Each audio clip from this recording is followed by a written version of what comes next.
রাধে রাধে বন্ধুরা, আজ করবো ছানার বড়া রসা। তার জন্য ছানা নিয়েছি।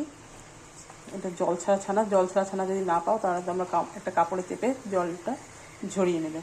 আমাদের এখানে মালদা শহরে নেতাজি মোড়ে এবং অতুল মার্কেটে খুব ভালো জল ছাড়া ছানা পাওয়া যায়। সেটাকে একটুখানি নুন দিয়ে আমি এইভাবে অনেকক্ষণ ডলে নিচ্ছি। এইভাবে করে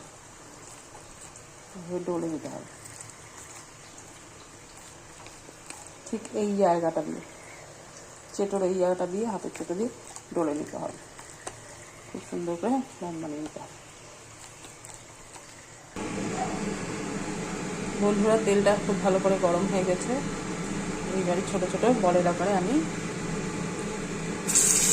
ছেড়ে দিচ্ছি। বন্ধুরা, এইরকম করে দিয়ে দিচ্ছি বলের আকারে।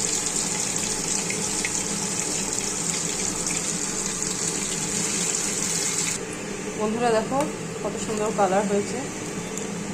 এবার এগুলো তুলে ফেলবো। বন্ধুরা দেখো সব বড়াগুলো ভাজা হয়ে গেছে। এইবারে আমি তেলের মধ্যে খানিকটা জিরে ফোড়ন দিলাম। বড়া ভাজার তেলেই দিলাম। আদা দিলাম, আদা কুচি,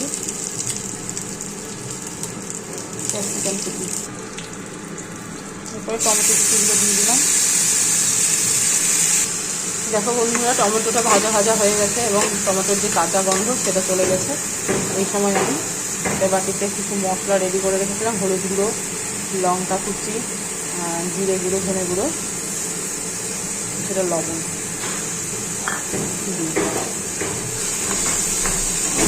দিয়ে এবার মশলাটা কষিয়ে নেব।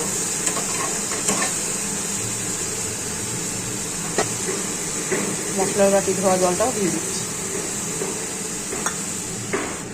বন্ধুরা দেখো মশলাটা খুব ভালো করে কষানো হয়ে গেছে। মশলা থেকে তেল ছাড়ছে, বুঝতেই পারছো। বন্ধুরা, অপর একটি কড়াই আমি গরম জল বসিয়েছিলাম, সেই গরম জলটা দিয়ে দিলাম।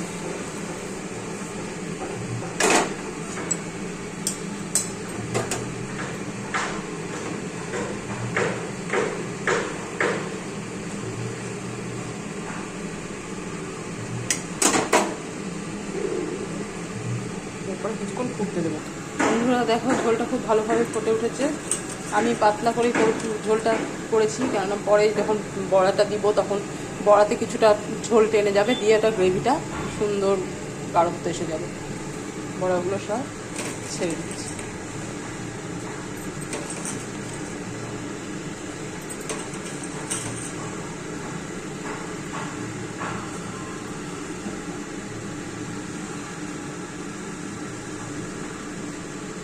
বন্ধুরা দেখো ফুটে গেছে, আর বেশিক্ষণ ফোটাবো না। এবার গরম মশলা দিয়ে দিচ্ছি।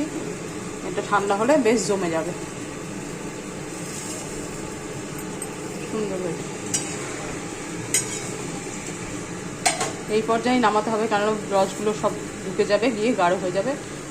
গ্যাসটা চলছে, অফ করে দিলাম।